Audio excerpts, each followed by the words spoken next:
बच्चों, Newton's law में आगे बढ़ते हुए हम आज स्टडी करेंगे मूविंग पुली को। बच्चों, एक बहुत ही क्रूशियल टॉपिक है और यहाँ से थोड़ा सा न्यूटन्स लॉ का लेवल इंक्रीज होता है। तो आपको ये बहुत ही ध्यान से देखना है लेक्चर। तो मान लीजिए आपको कुछ ऐसी सिचुएशन दे रखी है और क्वेश्चन में पूछा हुआ है find the acceleration of all the blocks, ऐसा करके पूछा हुआ है। तो यहाँ पर आप देखेंगे कि ये पुली मूवेबल पुली है, दिस इज मूविंग पुली, और ये पुली स्टेशनरी है, ये पुली आपकी स्टेशनरी है।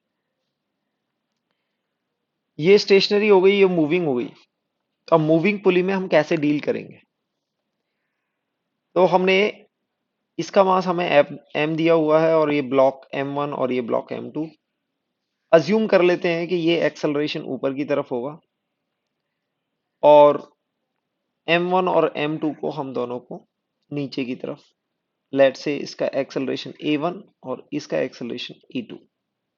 ओके, तो यहाँ पर हम दोनों में, क्योंकि ये सेम रोप है, आप देख सकते हैं एक ही रोप यहाँ से पुली के अराउंड होके आ रही है, दिस सेम रोप। तो यहाँ पर जो रोप होगी या स्ट्रिंग होगी उसको हम आइडियल कंसीडर करेंगे। तो अगर आरएचएस में यानी कि राइट हैंड साइड में यहाँ में पुली में अगर टेंशन टी है तो लेफ्ट हैंड साइड में भी टेंशन टी होगी। और नेक्स्ट आप देखेंगे, नेक्स्ट आपकी स्ट्रिंग कुछ इस तरह से है, तो इसमें कुछ आप टेंशन मान लेंगे T1। तो बच्चों, यहाँ पर आपके पास पहले कंसीडर करते हैं वेरिएबल कितने हैं। यहाँ पर वेरिएबल आपके पास एक हो गया ए, A1, A2, ये तीन आपके एक्सेलरेशन वेरिएबल हैं। एक टेंशन है और एक T1 है, यानी कि आपको पांच वेरिएबल हैं। पांच वेरिएबल हैं तो आपसे कहीं ना कहीं से आपको पांच इक्वेशन चाहिए होंगी। पांच इक्वेशन कैसे बनाएंगे? देखो, हम हर ब्लॉक की वाई डायरेक्शन में acceleration F equals to ma लगाएंगे हर ब्लॉक पर, तो आपको तीन इक्वेशन तो मिलने वाली है। तो पहले हम ब्लॉक M पर लगाते हैं। यहां पर आप देखोगे टेंशन T1 ऊपर की तरफ है और यहां पर हम लिख सकते हैं mg नीचे की तरफ होगा, this is mg downward direction में, और यहां पर M2g और यहां पर M1g। ध्यान से देखना। तो ये ब्लॉक कहाँ मूव कर रहा है? ऊपर की तरफ। ऊपर की तरफ मूव कर रहा है तो हम इसी ब्लॉक को कंसीडर करेंगे। आप M मास के ब्लॉक को कंसीडर आप करो तो यहां पर आपको मास दिखेगा mg वेट और ऊपर की तरफ टेंशन T1 और एक्सेलरेशन इसका a है। तो आपके पास फर्स्ट इक्वेशन आने वाली है T1 minus mg equals to ma। ये आपके पास एक इक्वेशन आ गई। दूसरा, हम फर्स्ट ब्लॉक और सेकंड ब्लॉक को कंसीडर करेंगे। तो अगर आप सेकंड ब्लॉक को कंसीडर करेंगे जिसका मास M2 है, टेंशन T ऊपर की तरफ होगी और mg M2g डाउनवर्ड डायरेक्शन। तो इसके लिए आप इक्वेशन लिख देंगे। इसके लिए इक्वेशन आपकी आएगी, यानी कि सेकंड इक्वेशन, क्योंकि इसका एक्सेलरेशन आप देखो हमने कहाँ अज्यूम किया है? डाउनवर्ड डायरेक्शन में अज्यूम किया है। तो M2g इसके T से ज्यादा होगी, यानी कि इसका एक्सेलरेशन हमने डाउनवर्ड कंसीडर किया है, जिसको A2 बोल रहे हैं। और ये इक्वेशन बनेगी M2g minus T equals to M2 into A. ये सेकेंड इक्वेशन बन गई। M1 को हम कंसीडर करते हैं, this is M1 mass, M1g in downward direction, T in upward direction, and it is moving in downward।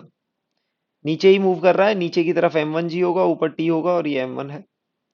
Third equation आपके पास आ जाएगी M1g minus T equals to M1A1। ये इक्वेशन आ जाएगी। अब बच्चों, तीन इक्वेशन आ चुकी हैं आपके पास। फोर्थ इक्वेशन, फोर्थ इक्वेशन हम इस पुली के लिए, जो मूविंग पुली है उसका हम डायग्राम बनाएंगे। तो यहां पर हमने मूविंग पुली को बना लिया है, दिस इज योर मूविंग पुली। इसमें अपवर्ड डायरेक्शन में आपकी टेंशन T1 है और डाउनवर्ड डायरेक्शन में टेंशन टी, टेंशन टी। तो स्ट्रिंग पुल कर रही होती है। स्ट्रिंग अगर इसमें नीचे लटकी हुई है तो इस पुली को नीचे की तरफ पुल करेगी, ऊपर वाली स्ट्रिंग ऊपर की तरफ पुल करेगी। ठीक है। जैसे किसी भी चीज में स्ट्रिंग अटैच है तो वो दूसरी डायरेक्शन में पुल करेगी, इसको आप नीचे की तरफ पुल करेगी, ऊपर की तरफ पुश तो कर नहीं सकती है। अब ये स्ट्रिंग अटैच है तो ये नीचे पुश नहीं कर सकती है, ये सिर्फ पुल कर सकती है, तो अपवर्ड डायरेक्शन में पुल करेगी। अब हमने, आप यहां पर गौर से देखें, इस ब्लॉक का एक्सेलरेशन है अपवर्ड डायरेक्शन में ए। इस ब्लॉक का जितना एक्सेलरेशन होगा, ये स्ट्रिंग ऐसे आ रही है, जितना ये ब्लॉक ऊपर जाएगा दूसरे एंड पर इस स्ट्रिंग के अटैच है ये पुली, तो जितना ये ऊपर जाएगा उतना ही ये नीचे आएगा। यानी कि पुली का एक्सेलरेशन डाउनवर्ड डायरेक्शन में होगा ए। ये ब्लॉक जाएगा ए एक्सेलरेशन से ऊपर की तरफ, ये मूविंग पुली आएगी ए एक्सेलरेशन से नीचे की तरफ। आप इस पुली का एक्सेलरेशन लिख देंगे ए डाउनवर्ड, और आप लिखेंगे 2t minus T1 equals to mass of pulley into acceleration. अब बच्चों, mass of pulley into acceleration, अब हमारी पुली हमने, अगर हमें मेंशन कुछ भी नहीं है तो हमारी पुली कैसी होगी? आइडियल पुली होगी। आइडियल पुली का मास होता है नेग्लिजिबल, टेंड्स टू जीरो। इस मास को अगर हम जीरो कर दें तो RHS हमें जीरो मिल जाएगा।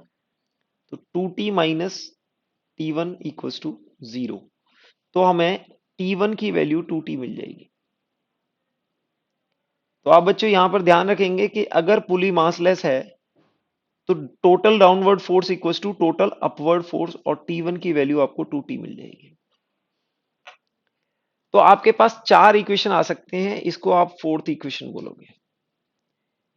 आपके पास चार इक्वेशन आ चुकी हैं, और 1 2 3 4, और वेरिएबल आपके पास पांच है। अब बच्चों, पांचवी इक्वेशन कैसे आती है? पांचवी इक्वेशन लाने के लिए हमें निकालना पड़ता है फॉर फिफ्थ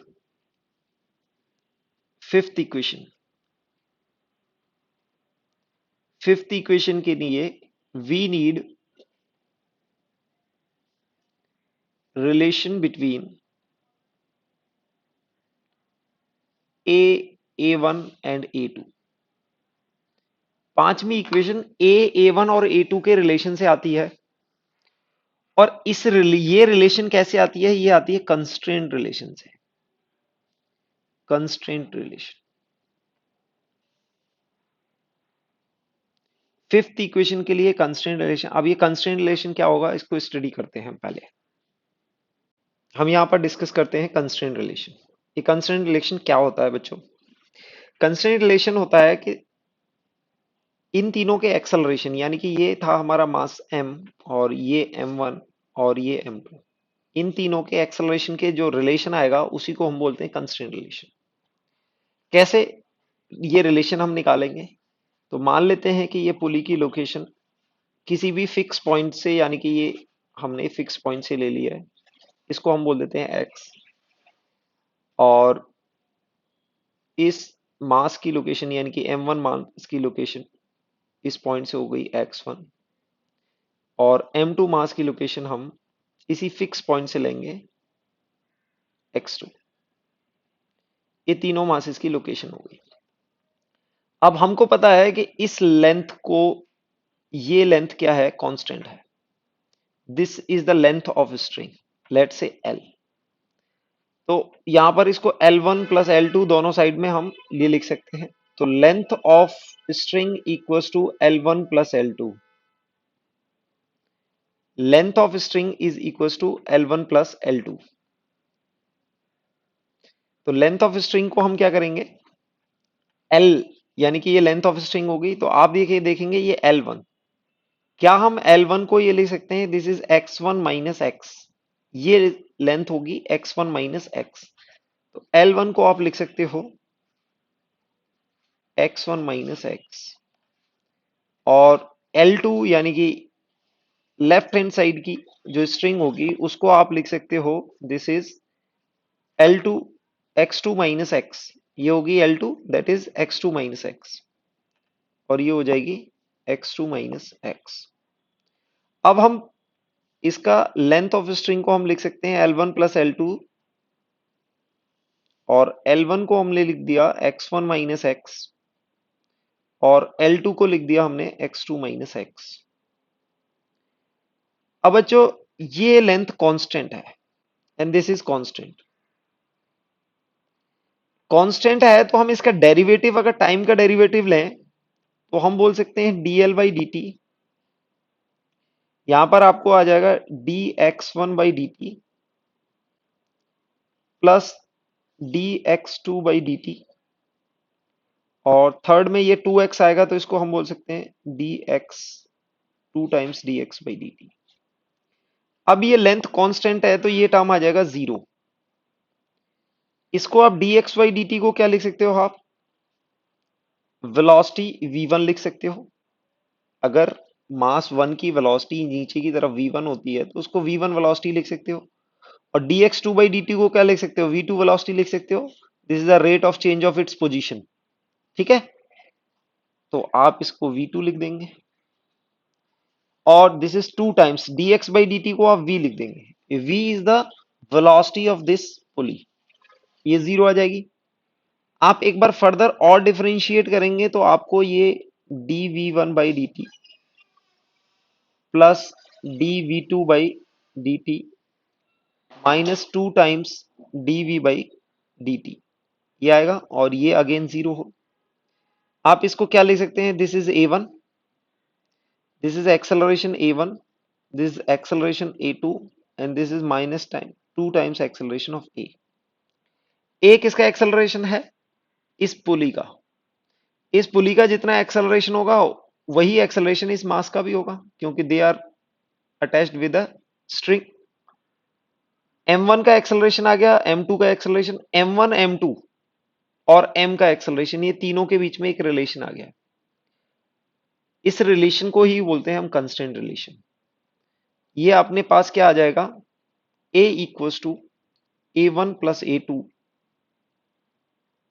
बाई टू। ये हमारी एज ए फिफ्थ इक्वेशन बनेगी, या फिर इसको बोल देंगे आप this is a constraint relation.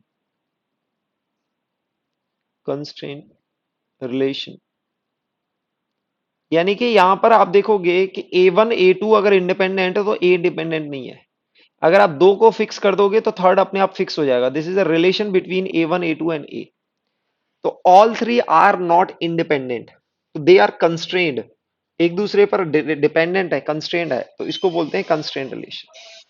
अब बच्चों इसी को हम दूसरे मेथड से भी स्टडी करते हैं। ये तो हो गया है पोजीशन का। अगर इसको हम दूसरे मेथड से स्टडी करें तो आप इसको देख सकते हैं, जैसे कि दूसरा मेथड होता है आपका टेंशन मेथड। टेंशन मेथड में हम क्या करेंगे? यहां पर हम पोजीशन कंसीडर नहीं करेंगे, यहां पर हम पोजीशन कंसीडर नहीं करेंगे। हम यहां पर बस इसकी डिस्प्लेसमेंट कंसीडर करेंगे। देखो हमने ये ऑलरेडी निकाल चुके हैं, ये टेंशन टी है और ये टेंशन टी है, और ये आपका 2t आ चुका है। ये हम ऑलरेडी बात कर चुके थे कि ये इसका मास अगर जीरो होगा तो downward force equals to upward force, यानी कि टेंशन 2t हो जाएगी। अब इसको टेंशन मेथड से हम कैसे निकालेंगे? This is a constant relation.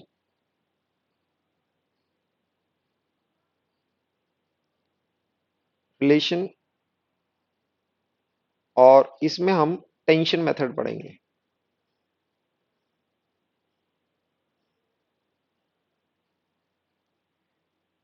तो बच्चों इसके लिए थोड़ा सा आपको ना वर्क डन आपको पता होना चाहिए। मैं आपको बताता हूं वर्क डन क्या होता है।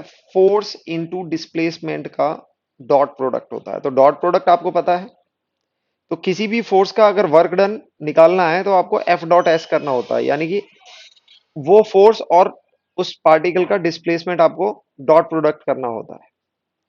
तो यहां पर आप देखेंगे कि लेट से m1 का डिस्प्लेसमेंट है x1, m2 का डिस्प्लेसमेंट है x2, और m का डिस्प्लेसमेंट x।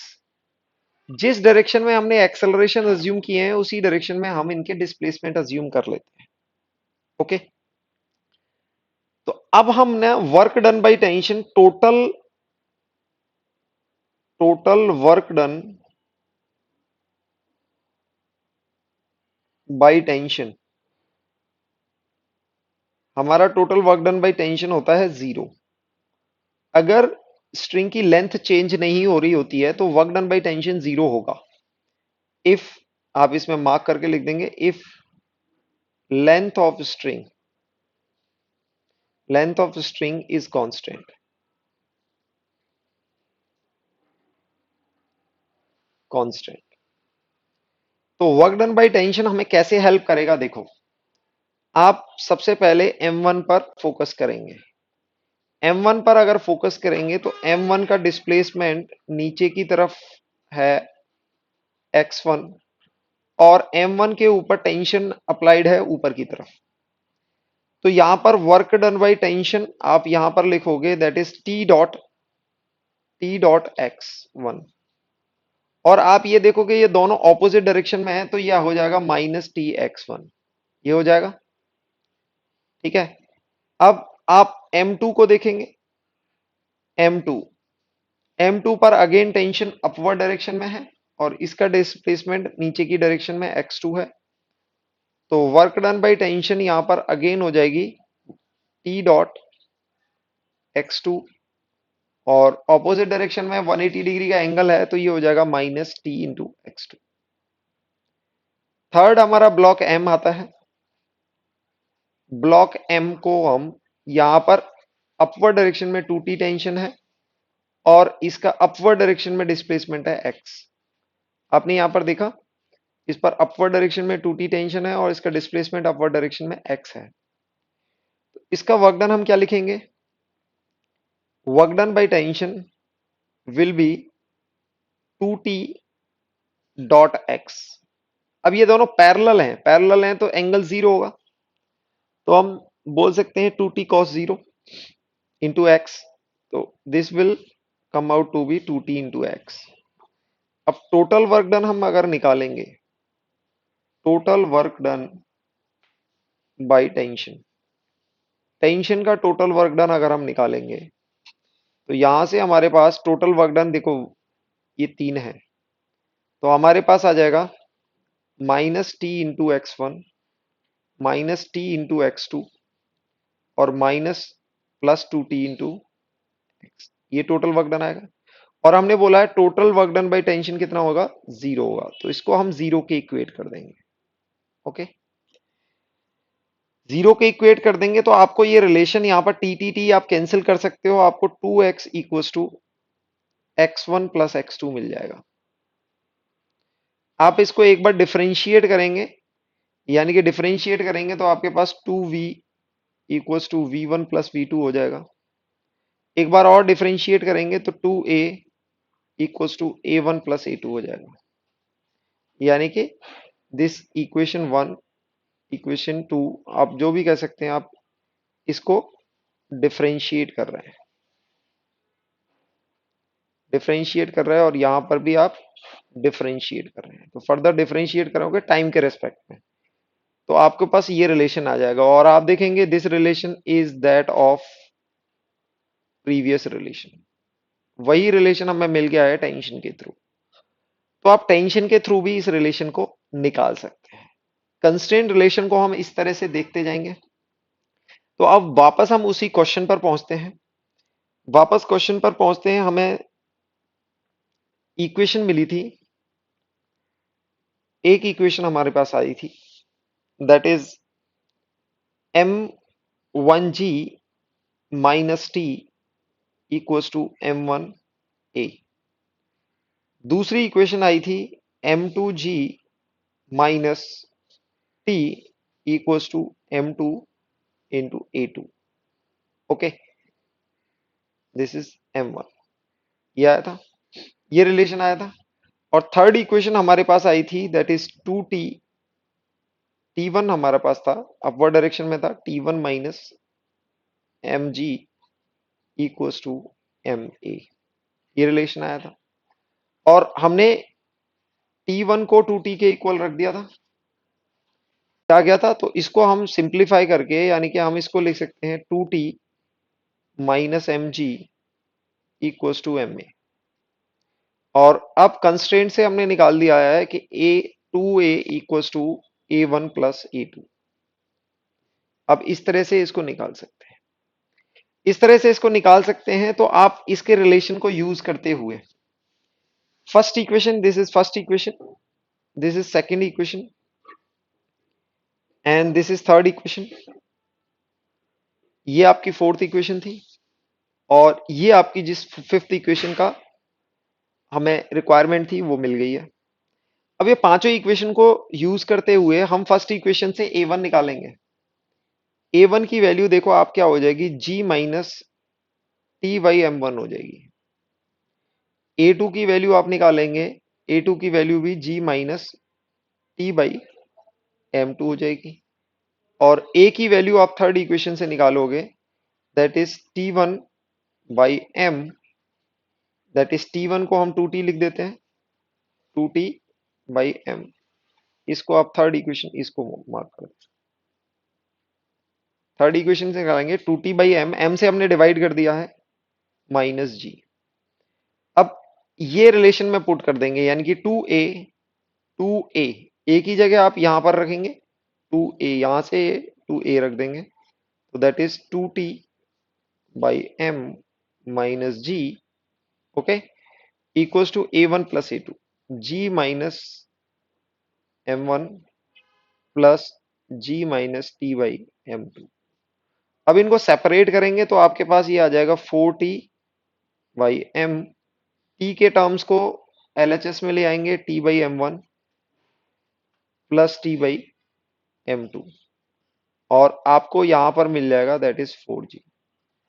आप यहां से टी की वैल्यू निकाल सकते हैं, तो this will come out to be T equals to four by M, four by M plus one by M one plus one by M two into four G. तो आप इस तरह से यहां पर रिलेशन निकाल सकते हो, आपको यहां से टी की वैल्यू मिल जाएगी। टी की बच्चों यहां पर आप इस टी की वैल्यू को इक्वेशंस में पुट करेंगे तो आपको फाइनल टी की वैल्यू आ जाएगी four mu plus M into जी, और एक्सेलरेशन जो आपका आना है वो four mu minus M upon four mu plus M into जी। और ये यहाँ पर ये म्यू क्या है, म्यू की वैल्यू है बच्चों यहाँ पर M one M two upon M one plus M. तो इस तरह से ये काफी कॉम्प्लिकेटेड तरीके से ये ए और टी इसमें निकाले जाते हैं। अब बच्चों इसको एक डिफरेंट और मेथड है इसको सॉल्व करने का, यानी कि ये हमने प्रॉब्लम सॉल्व करी थी, इसका हमने एक मेथड डिस्कस किया था। अब इसको मेथड टू को मैं बताता हूं, मेथड टू को आप कैसे सॉल्व करेंगे। प्रोबेबली ये आपको थोड़ा सा इजी लगेगा। आपने एक्सेलरेशन मान लिया इसका ए, ओके, ए एक्सेलरेशन होगा तो इस पुली का भी एक्सेलरेशन क्या होगा, डाउनवर्ड डायरेक्शन में ए होगा। पुली का भी एक्सेलरेशन ए है। तो यहां पर आपने देखा कि इसका टेंशन टी, इसका टेंशन टी और पुली का मास जीरो है, तो यहां पर टेंशन टू टी, ओके। तो बच्चों आप यहां पर देखेंगे जब हमने एलिवेटर कंसीडर किया था, एलिवेटर कंसीडर किया था, तो उसके अंदर अगर ये एलिवेटर में ए एक्सेलरेशन से नीचे नीचे जा रहा होता है तो जी इफेक्टिव की वैल्यू यहां पर जी माइनस ए हो जाती है। तो अब हम विद रेस्पेक्ट टू इसको हम पुली वन बोल देते हैं, दिस पुली वन, लेट से this is P one, pulley one, और ये है आपकी पुली टू। तो पुली वन के रेस्पेक्ट में, यानी कि with respect to P one, pulley one, यानी कि P1 के रेस्पेक्ट, पुली वन के रेस्पेक्ट में हम टेंशन T को क्या ले सकते हैं, हम टेंशन T को बच्चों आपको याद होगा एटवुड मशीन में हमने लिखा था M1 M2 upon M1 plus M2। अब आपकी मूविंग अगर पुली है, पुली मूविंग है, तो यहां पर G की जगह बच्चों याद रखना आपके G इफेक्टिव आ जाएगा। क्या आएगा, G इफेक्टिव है। तो यहां पर अगर ये पुली ऊपर की तरफ मूव करती होती तो यहां पर G इफेक्टिव की वैल्यू G प्लस ए आ जाती। लेकिन हमने यहाँ पर माना है कि ये पुली नीचे की तरफ आ रही है, तो यहाँ पर जी इफेक्टिव की वैल्यू जी माइनस ए हो जाएगी। तो यहाँ पर हम जी माइनस ए रख देंगे, तो यहाँ पर ये टेंशन आपके पास आ जाएगी। Tension will be 2m1 m2 over m1 plus m2 into ji minus a. इसको आप म्यू के टर्म्स में भी लिख सकते हो, इसको आप 2 टाइम्स म्यू इंटू जी माइनस ए लिख देंगे। और म्यू की वैल्यू हमने अभी आपको बताई है, म्यू क्या है यहाँ पर, m1 m2 over m1 plus m2। Okay, ये वैल्यू है। इसको म्यू हम कोई भी कांस्टेंट कंसीडर कर रहे हैं, जस्ट टू उसको थोड़ा सिंप्लीफाई करने के लिए। अब यहां पर आप यह देखेंगे कि आपके पास टी आ गई है in terms of A, direct आपको ए के टर्म्स में आ गई है। अब इसके लिए आप इक्वेशन लिखेंगे, यहां पर 2t है और नीचे के डायरेक्शन में आप देखेंगे mg है, तो आप डायरेक्ट इक्वेशन यहां पर लिखेंगे 2t minus M G equals to M A, ये आ जाएगा। यानी कि 2t की वैल्यू आप ये देखेंगे m इंटू जी प्लस ए आ जाएगी, m इंटू जी प्लस ए। और t की वैल्यू आपके पास म्यू माइनस ये आ चुकी है 2 म्यू जी माइनस ए। टी की वैल्यू को आप यहां रख देंगे, यानी कि आप इसको रखेंगे 2 टाइम्स 2 म्यू इंटू जी माइनस ए, और ये आ जाएगा आपका m इंटू जी प्लस ए। आप इसको लिख सकते हैं 4 म्यू, m को यहां डिवाइड कर देंगे और ये आ जाएगा आपका g प्लस ए ओवर जी माइनस ए। आप यहां पर कंपोनेंटो डिविडेंडो लगा सकते हो, यानी कि आप क्या लिख सकते हो इसको 4 mu minus m 4 mu plus m, तो ये क्या हो जाएगा g प्लस ए माइनस जी माइनस ए ओवर जी प्लस ए इंटू प्लस जी माइनस ए। आरएचएस को आप सॉल्व करेंगे, जी जी कैंसिल हो जाएगा, ऊपर आ जाएगा आपके पास 2a और नीचे आ जाएगा आपके पास 2g, 2 कैंसिल हो जाएगा। तो यहां से आपके पास सीधे आपका एक्सेलरेशन आ जाएगा 4 mu minus m 4 mu plus m into g, आपको सीधे एक्सेलरेशन ए दे देगा। तो यानी कि आपके पास एक्सेलरेशन ए और टी बहुत ही आसानी से यहां पर निकल जाते हैं इस मेथड से, बहुत कॉम्प्लिकेटेड में नहीं जाना पड़ता। अब अब आपको A1 A2 निकालने हैं, A1 A2 निकालने हैं, तो आपको कंस्ट्रेंट में जाना पड़ेगा। अगर A1 A2 स्पेसिफिकली का है, अगर आपको इस मास का एक्सेलरेशन पूछा हुआ है, टी पूछा हुआ है, आप A1 A2 डायरेक्ट निकाल सकते हो कंस्ट्रेंट में ना जा सके, क्योंकि टी पता चल गया आपको। टी को आप कैसे निकाल सकते हो, देखो डायरेक्ट ना जाके, तो आपके पास M1 के लिए आप लिख सकते हो, because M1 G minus T equals to M1 into a. अब आपको यहां पर टी पता है, ठीक है ना, M1 इंटू ए1। अब यहां पर टी पता है आपके पास, टी पता है, A1 निकालना है, A1 निकालना है, तो आप इसको आप लिख सकते हो G minus T by M1 equals to A1। A1 की वैल्यू क्या हो जाएगी, A1 की value G minus T by M1, और टी की वैल्यू क्या है 2 mu G minus A. Okay, तो आप जी माइनस ए यहां से निकाल लेंगे, यहां से निकाल लेंगे आप जी माइनस ए, यहां से जी माइनस ए निकाल लेंगे, और ये वैल्यू आ जाएगी आपकी 2 mu, that is mu G minus A upon M1।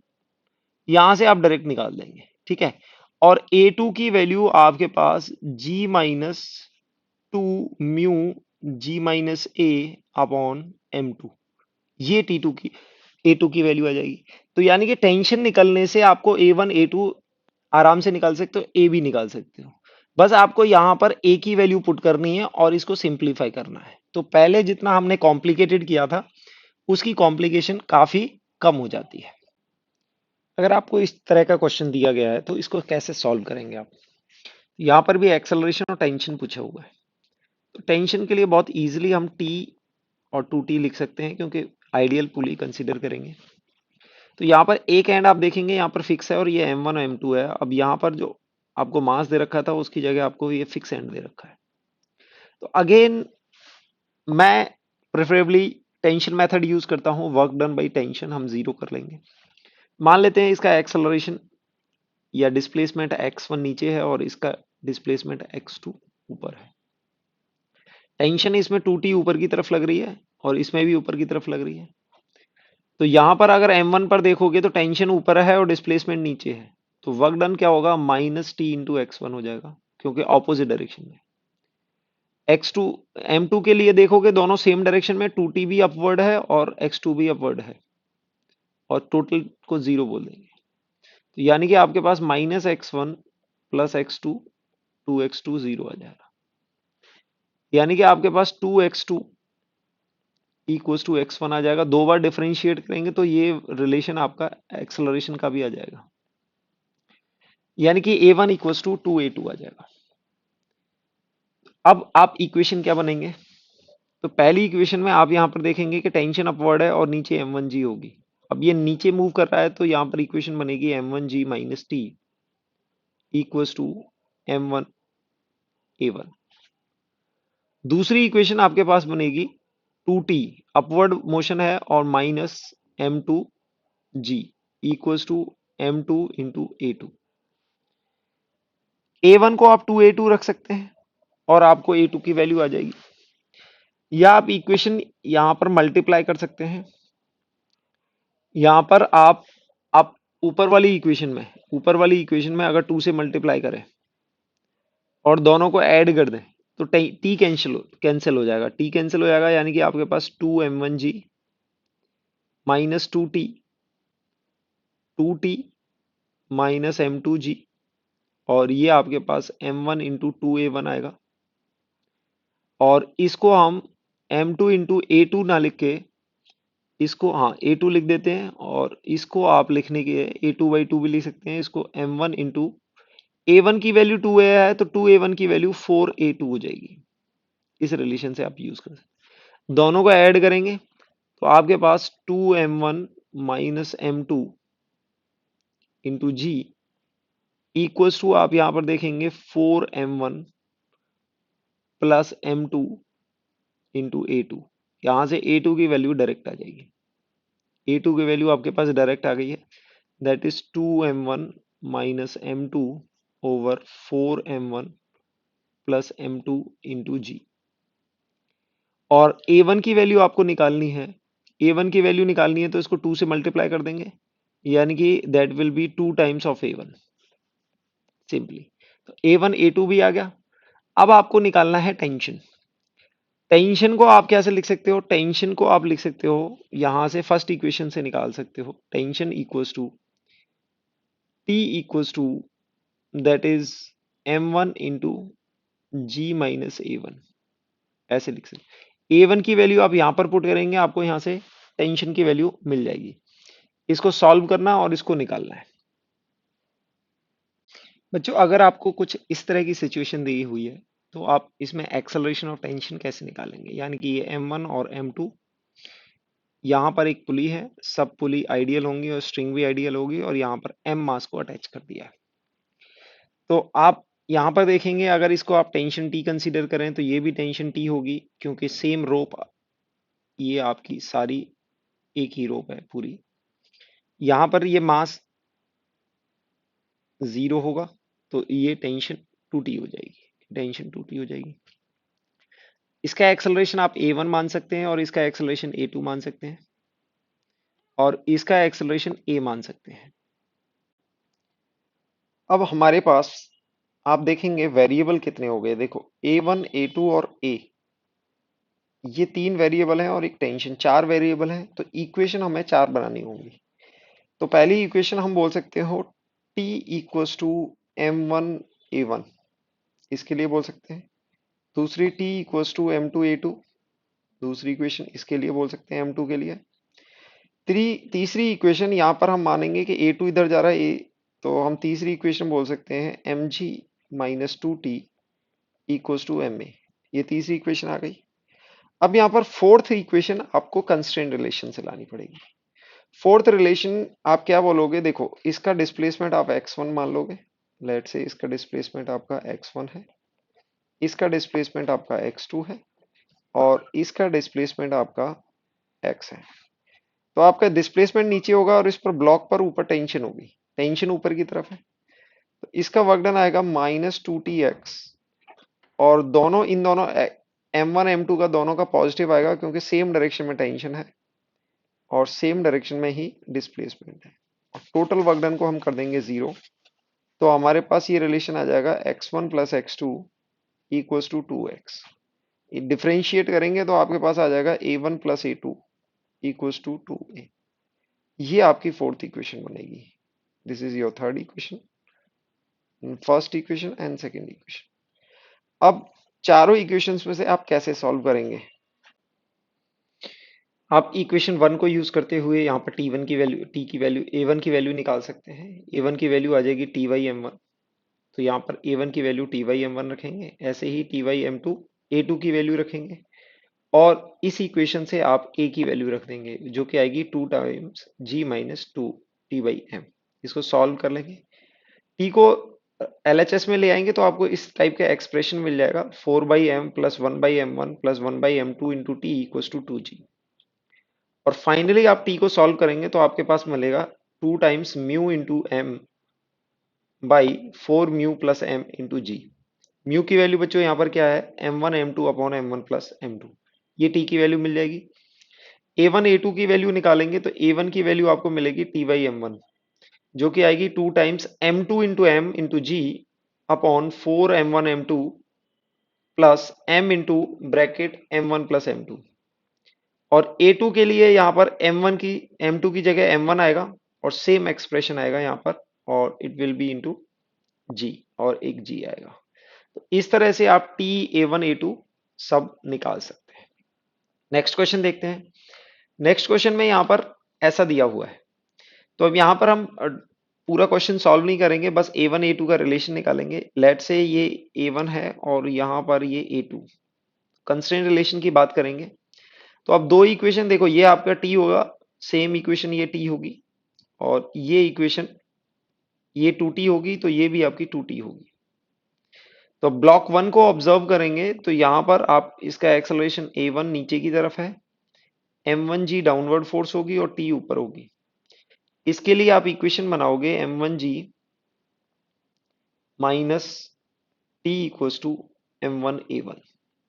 दूसरी इक्वेशन ब्लॉक 2 के लिए आप बनाओगे, ब्लॉक 2 पर टोटल फोर्स ऊपर की तरफ 2t और t, नीचे की तरफ m2g और इसका एक्सेलरेशन अपवर्ड डायरेक्शन में, तो ये बनेगा 3t minus m2g into m2a2, ये बनेगा। अब ये आपके पास दो इक्वेशन आ जाएंगी, लेकिन आप देखेंगे वेरिएबल आपके पास तीन है, a1 a2 और t। तीसरा आपको कंस्ट्रेंट रिलेशन निकालना पड़ेगा। कंस्ट्रेंट रिलेशन में मैं आपको सीधे डिस्प्लेसमेंट बताया आया हूं, फिर उसका आपका एक्सेलरेशन में हमने कन्वर्ट किया है। आप इसको डायरेक्ट ऐसे भी कर सकते हो कि t को और एक्सेलरेशन का डॉट प्रोडक्ट ले लो, क्योंकि हम डिस्प्लेसमेंट भी इसी डायरेक्शन में मानेंगे x1 और x2।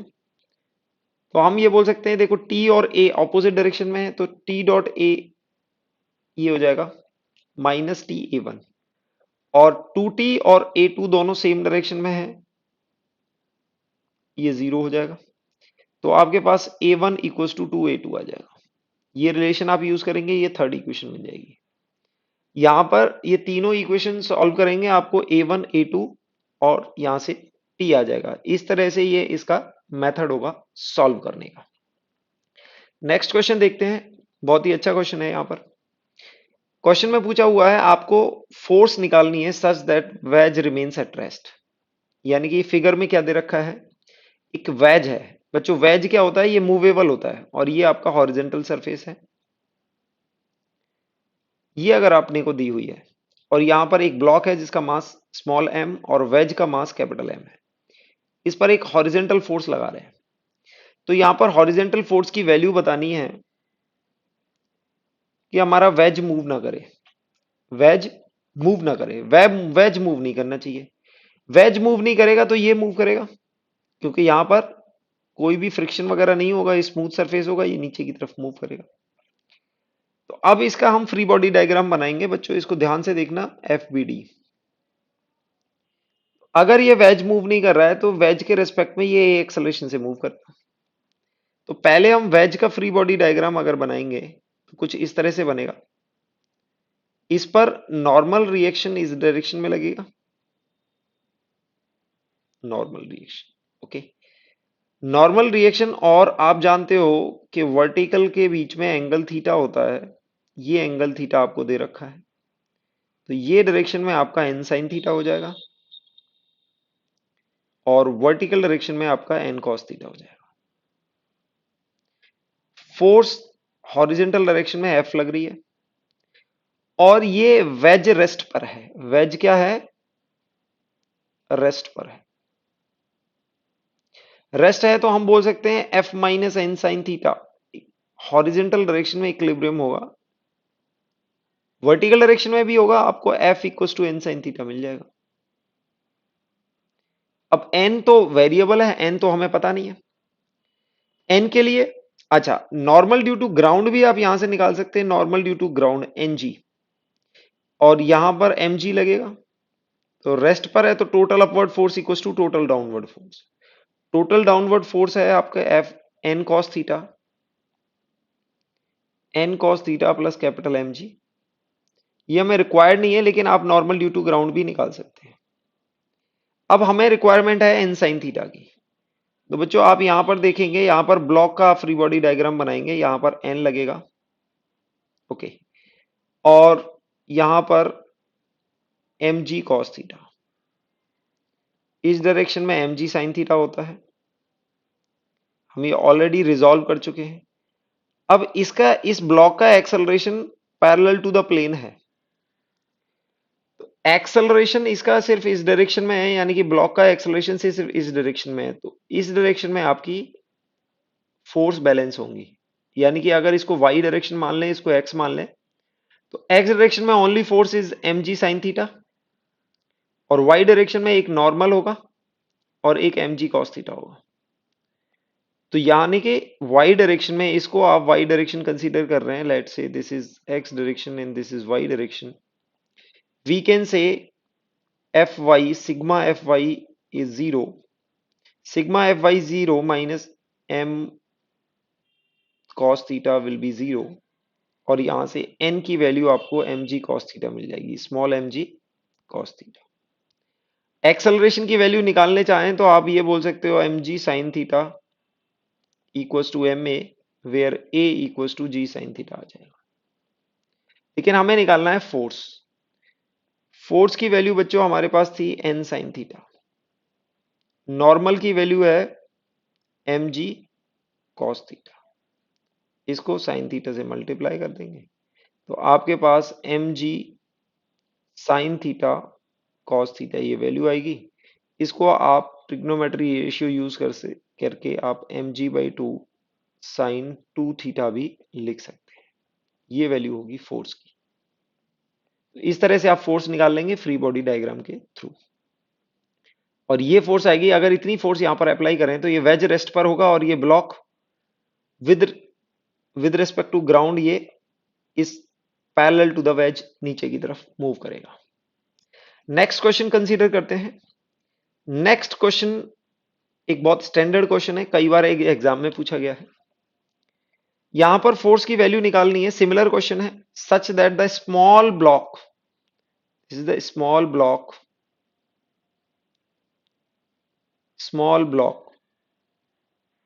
Remains at rest with respect to wedge. यानी कि यहां पर वेज रेस्ट पर नहीं है लेकिन small block with respect to wedge rest पर है, तो आप इसको किस तरह से निकालेंगे? तो ये देखो, ये इसके रेस्पेक्ट में वेज पर है तो ये पूरा सिस्टम कुछ ए एक्सेलरेशन से हॉरिजॉन्टल डायरेक्शन में मूव करेगा। अगेन हम एफवीडी बनाएंगे, हॉरिजॉन्टल डायरेक्शन में फोर्स होगी, मास इसका कैपिटल एम, एन का एक कंपोनेंट हॉरिजॉन्टल डायरेक्शन में आएगा that is N sine theta, और एक वर्टिकल डायरेक्शन में आएगा N cos theta. Horizontal direction के लिए हम बोल सकते हैं, और इसका एक्सेलरेशन हम मान रहे हैं ए राइट वर्ड डायरेक्शन, तो हम बोल सकते हैं F minus N sine theta equals to M A. Okay, अब यहां पर दोनों सेम एक्सेलरेशन से चल रहे हैं, ठीक है। यहां पर हमारा ए भी वेरिएबल है और एन भी वेरिएबल है, हमें एफ निकालना है। ओके, दूसरा हम ब्लॉक के लिए एक्सेलरेशन ये बनाएंगे। ओके, यहां पर एक फोर्स होगी एन और एक फोर्स एम जी लगेगी, ये ब्लॉक का। और ब्लॉक का एक्सेलरेशन हॉरिजेंटल डायरेक्शन में है, तो यहां पर आप वर्टिकल कंपोनेंट लेंगे एन का, ये आएगा एन कॉस थीटा, और हॉरिजेंटल कंपोनेंट लेंगे, ये आएगा एन साइन थीटा। ओके, तो पहला आप देखेंगे कि अगर इसका एक्सेलरेशन हॉरिजेंटल डायरेक्शन में है तो वर्टिकल डायरेक्शन में है, वर्टिकल डायरेक्शन में ये हॉरिजेंटल डायरेक्शन में क्यों आया, क्योंकि पूरा सिस्टम हॉरिजेंटल डायरेक्शन में मूव करेगा। अब ये इसके रेस्पेक्ट में मूव नहीं कर रहा है तो ये दोनों साथ में मूव करेंगे। ये इसके रेस्पेक्ट में मूव नहीं करेगा तो इसका वर्टिकल डायरेक्शन में कोई भी एक्सेलरेशन नहीं होगा, हॉरिजेंटल डायरेक्शन में मूव कर रहे हो तो इस पर वर्टिकल डायरेक्शन में फोर्स बैलेंस्ड होंगी। तो हम बोल सकते हैं एन कॉस थीटा अपवर्ड होगी and that will be equal to M G, ये आ जाएगा हमारे पास। एन की वैल्यू यहां पर आपको M g by cot theta आ जाएगी, कॉस थीटा। दूसरी इक्वेशन आप यहां पर बनाओगे N sine theta equal to M A, और यहां पर एन की वैल्यू आप m g by cos theta रख देंगे, यहां पर साइन थीटा से मल्टीप्लाई करोगे एम ए की वैल्यू आपके पास जी टेन थीटा आने वाली है। ए की वैल्यू जी टेन थीटा आ गई, ए की वैल्यू जी टेन थीटा आ गई, एन की वैल्यू आ गई, और आप यहां से एफ की वैल्यू निकालोगे इस इक्वेशन के थ्रू। तो हम एफ की वैल्यू क्या लिख सकते हैं, F equals to capital M A plus N sine theta. तो कैपिटल एम ए को हम लिख सकते हो जी टेन थीटा, एन की वैल्यू हमारे पास आ गई है small M into G by, N की वैल्यू हमारी आई थी जी कॉस थीटा, तो एन साइन थीटा की वैल्यू हमारे पास जी टेन थीटा आ चुकी है। ओके, ये आ जाएगी जी टेन थीटा। आप टोटल देखोगे तो F plus M into G tan theta, यानी कि आप इस एफ को डायरेक्ट भी लिख सकते हो m plus capital M into a. तो आप देखेंगे ए की वैल्यू जी टेन थीटा है, तो आपके पास फोर्स की वैल्यू आ गई है, force equals to small M capital M into G tan theta. तो बच्चों इस कंडीशन के लिए आपको ये तीन चीज याद करनी होंगी, और ये a equals to g tan theta कई बार पूछ लिया जाता है कि कितना एक्सेलरेशन हो वेज का such that block is at rest with respect to the wedge. तो आपको ये अच्छे से याद रखना है।